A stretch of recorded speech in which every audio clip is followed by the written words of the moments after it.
Hey, welcome everybody back to the Blueprint on how to turn goals into achievement for students.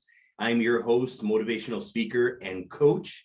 And today we have a very special guest, somebody that I've had the privilege of actually getting to know a little bit more. We've had a conversation, and she is an amazing human being. Her name is Lillian Evans, and she is currently is an associate dean of students and the director of multicultural student affairs at the College of Worcester, and is also the CEO of Just a Little Bit, which we were just talking about right now, just a little bit.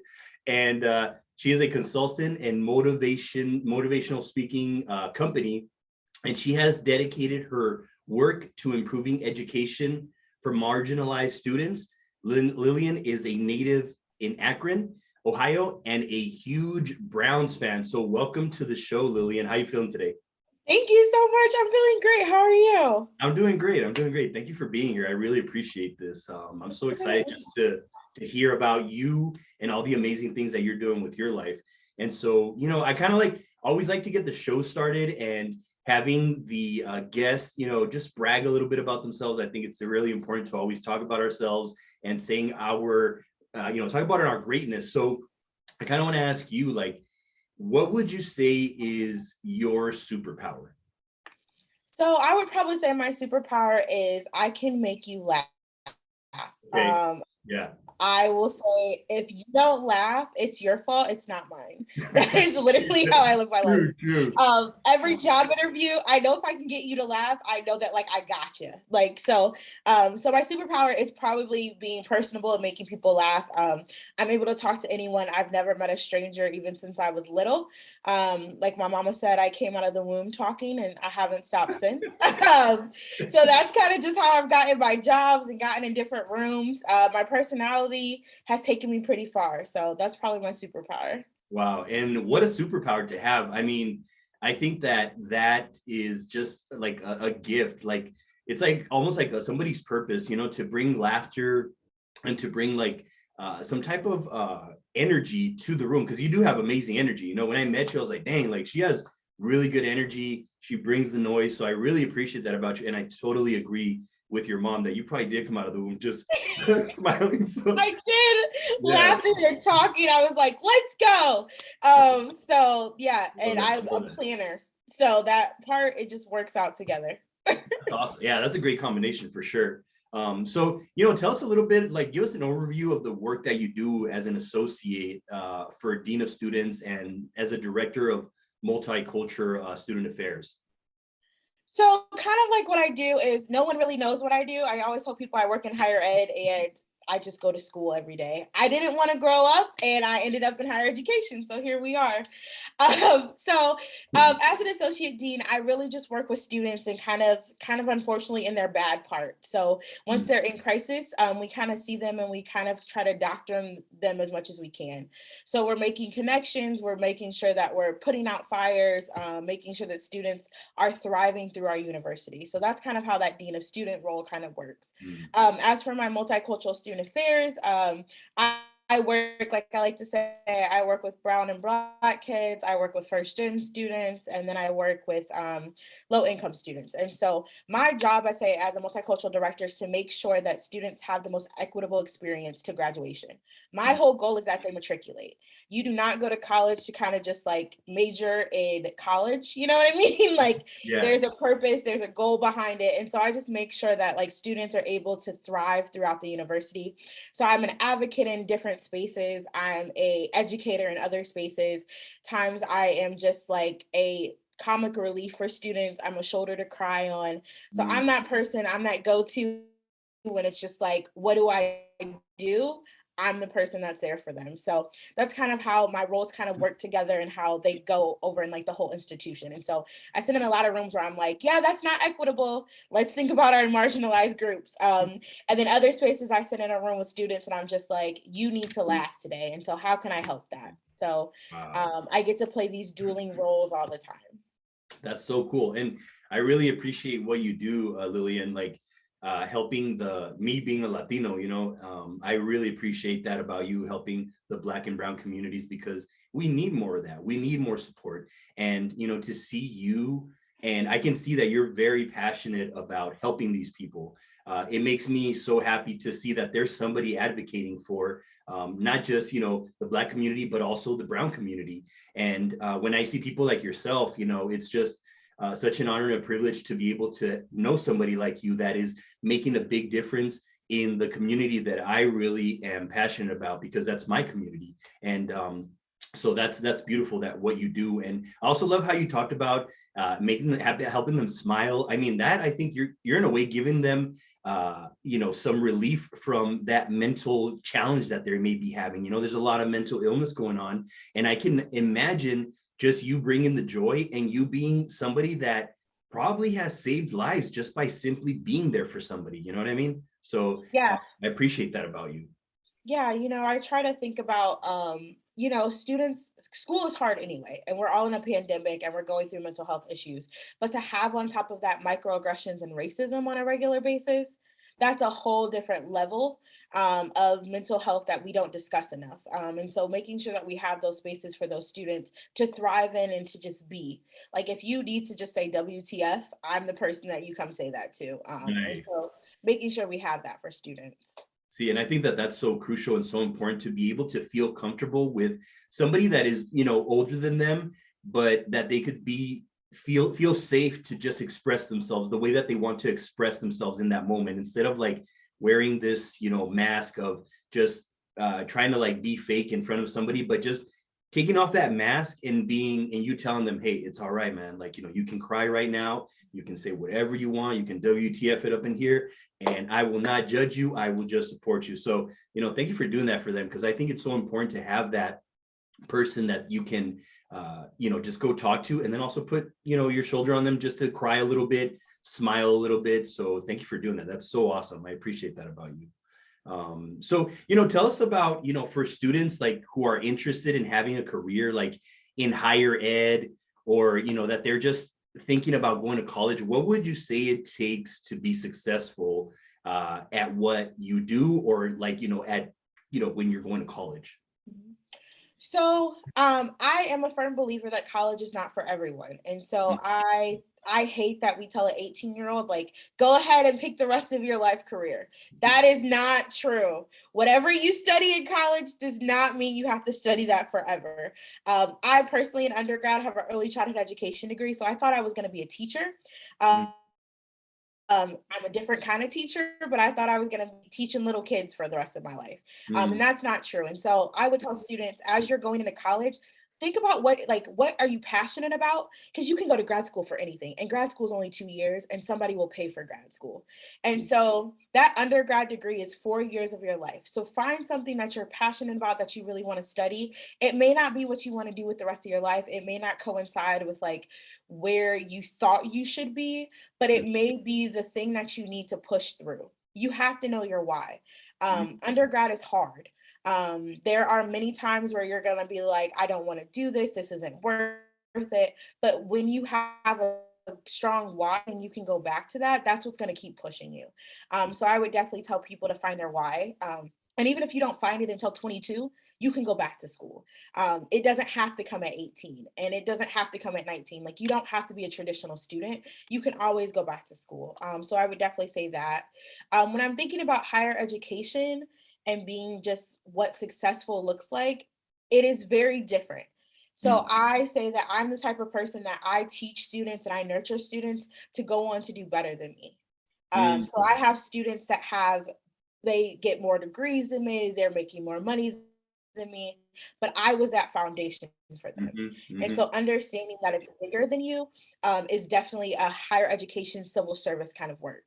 My students will always be like, well, you're the one who taught me how to do this. And I'm like, I am, but you're going to do better. And so you have to realize that like you are touching lives and touching people that you may never meet. And so that's when I think about higher education. That's very important to me. I'm touching people's lives that I will never meet and I will never know. But I'm hoping that I'm doing that in a positive way. Higher education is not for the weak of heart. There is never the same day twice, and that's okay. So if you like, I don't know what I'm going to do today? That is higher education, because it just has a plethora of things to go right and go wrong. So I would definitely say, and understand what success looks like for you. So for me, success has never looked like a salary. I never had a certain salary that I wanted to go to. I always had a title that I wanted. So I always wanted to be a dean. And so right now I'm sitting here as an associate dean and never thought that I would do that at 31. I thought that you had to be old to be a dean, that Yeah. like, oh, everybody who's a dean is like 50 and probably a white male, right? And so I'm sitting here at 31 as a Black female and able to say that I have gotten to where I wanted to be, quote unquote, in higher education at in a fast paced. I will say in higher ed, don't be afraid to move and to try stuff that is different and that is out of your comfort zone, because those are probably the experiences that will do great, and as well as like move you forward. And then for me, success looks like every year I have a graduation class and I see graduates that are Black and brown students that have made it 4 years. That is my success. So my success has nothing to do with my actual job. It is that these lives that I've touched and that I've talked to and that I've mentored have made it through. And so that's what success looks like for me in my career.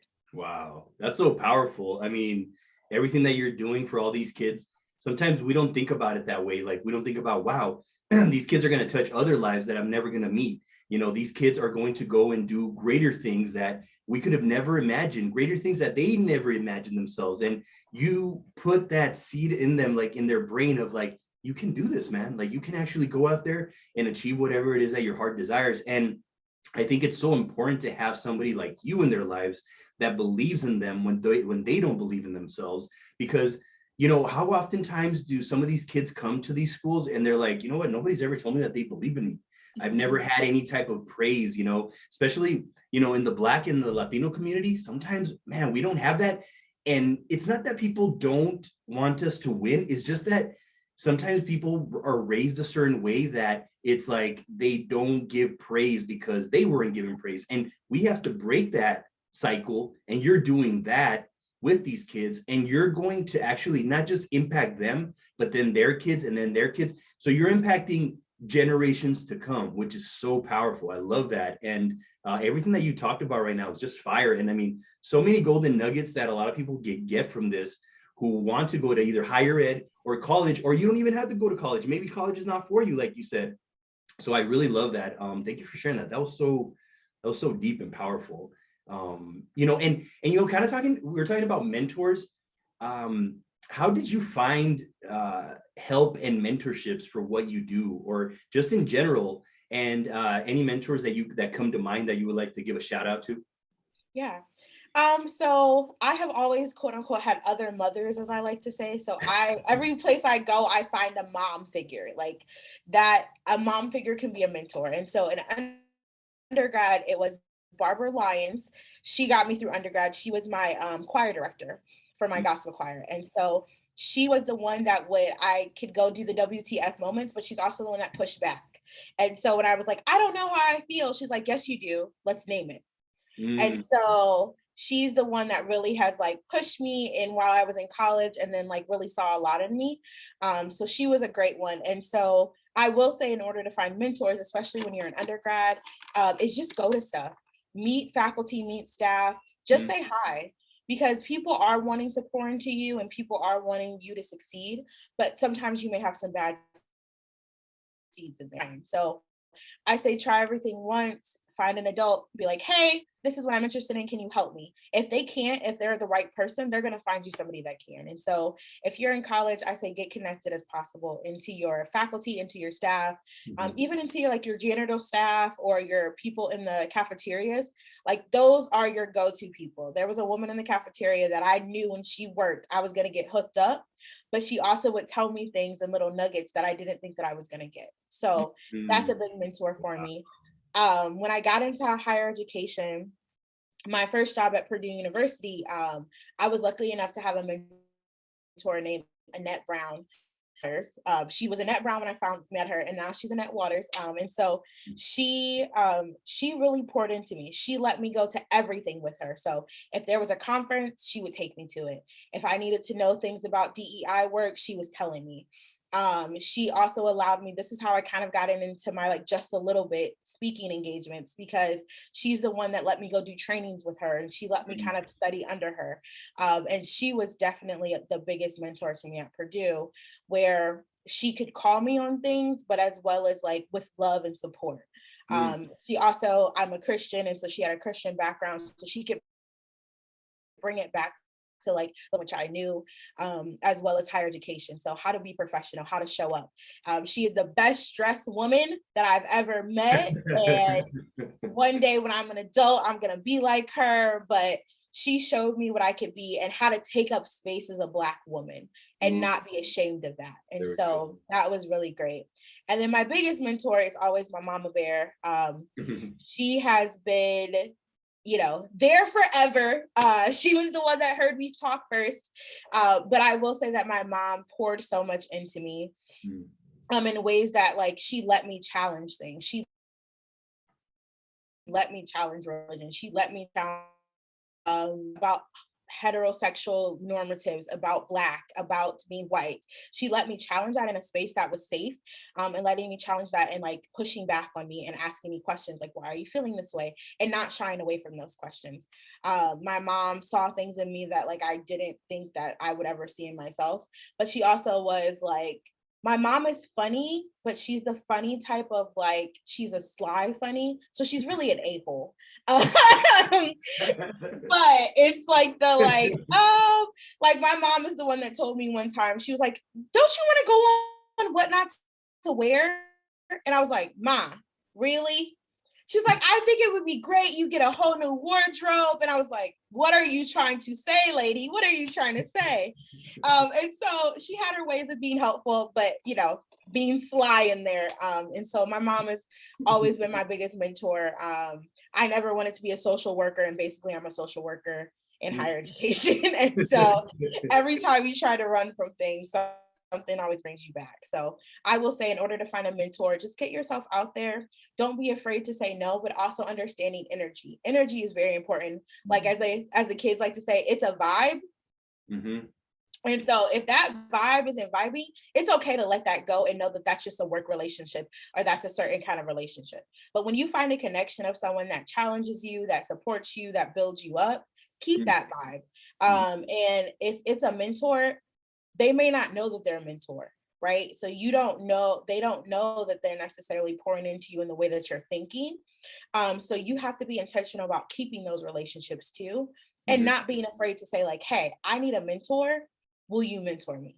Because people are willing to do that, but they don't like, they're not mind readers. So you have to be vocal and being honest about, hey, will you be my mentor?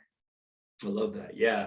A lot of like nuggets right there too, because putting yourself out there, going to events, that's how you're going to meet people. Sitting at home and just waiting for people to come to you and just knock on your door and say, hey, Lillian, we got something for you. It's not going to happen.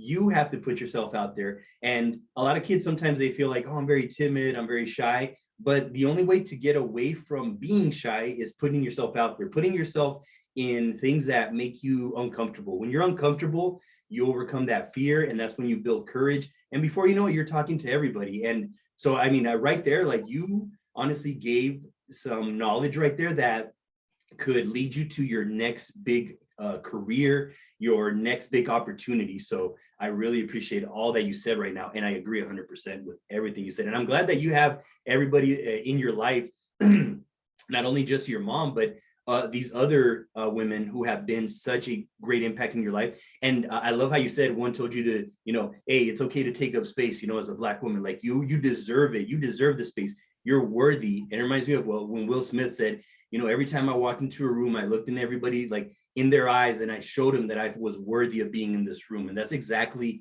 what you're doing. And we're all worthy of being in those rooms. Just that the only problem is that sometimes we don't believe it. We have to believe it. And I can tell that you definitely believe it yourself. I love that. So, just final question that I want to ask you is why is it important to stay hungry and humble at the same time when pursuing your goals and your dreams? Oh, that's a good one. I think that sometimes we're in this culture of like get the bag, right? So chase the bag, get the bag. We're always talking about that kind of stuff. Um, but the problem with that is like, yes, you need to make money. You need to live your life. You need to go after what you want and go after your dreams. But you have to understand like there's a price to everything. Mhm. And so remaining hungry also means that there's some places in there where you have to also remain humble because you're human. So Mm. you're not going to be able to go 7 days a week, 365 days a year. That's not realistic for any of us. Um, and mental health is important. And so, how do you allow yourself to do what you need to do while also giving yourself that grace and that space to breathe, to relax, to Mhm. rest? Mhm. Rest is important. Yeah. Rest is like how we get through.